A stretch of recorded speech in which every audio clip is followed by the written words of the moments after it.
Selanjutnya yang ketujuh yaitu masa demokrasi terpimpin, di mana masa demokrasi terpimpin di Indonesia itu pada tahun 1959 sampai 1965 adalah periode di mana Presiden Soekarno memusatkan kekuasaan di tangannya, dengan fokus pada stabilitas politik dan ideologi.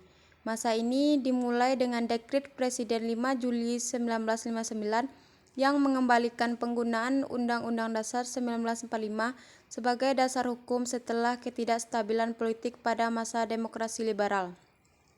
Selanjutnya latar belakang di mana demokrasi terpimpin diperkenalkan sebagai respon terhadap berbagai tantangan termasuk gerakan separatis, pergantian kabinet yang sering, dan kegagalan konstituante untuk menyusun konstitusi baru. Soekarno menilai bahwa sistem pemerintahan yang lebih terpusat diperlukan untuk mengatasi ketidakstabilan tersebut. Selanjutnya, kelemahan dan akhir demokrasi terpimpin, di mana demokrasi terpimpin mengalami berbagai penyelewengan, termasuk pelanggaran terhadap Undang-Undang Dasar 1945 dan penguatan kekuasaan presiden yang menyebabkan lemahnya sistem politik dan penyelenggaraan hak asasi manusia.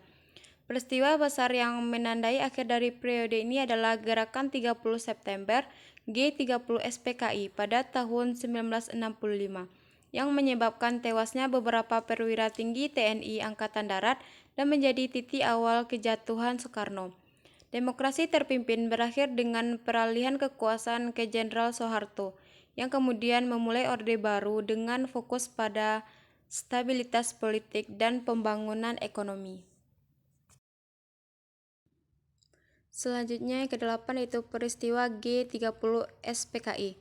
Gerakan 30 September atau Partai Komunis Indonesia adalah salah satu peristiwa paling kontroversial dan bersejarah dalam sejarah Indonesia yang terjadi pada tahun 1965. Peristiwa ini melibatkan upaya kudeta yang diklaim dilakukan oleh sekelompok yang disebut PKI, yang berujung pada transisi kekuasaan dari Presiden Soekarno ke Soeharto.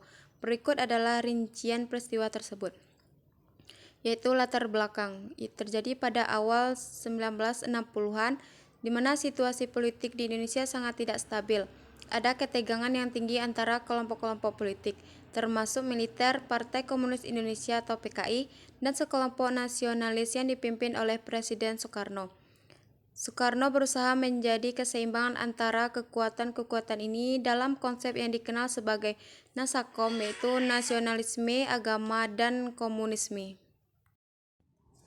Selanjutnya itu peristiwa 30 September 1965, yaitu terjadi pada malam 30 September hingga dini hari 1 Oktober 1965, di mana sekelompok militer yang menyebut diri mereka Gerakan 30 September atau G30S menculik dan membunuh 6 Jenderal Angkatan Darat Indonesia, serta beberapa orang lainnya. Mereka yang dibunuh adalah itu yang pertama, Letnan Jenderal Ahmad Yani, yang kedua Mayor Jenderal L.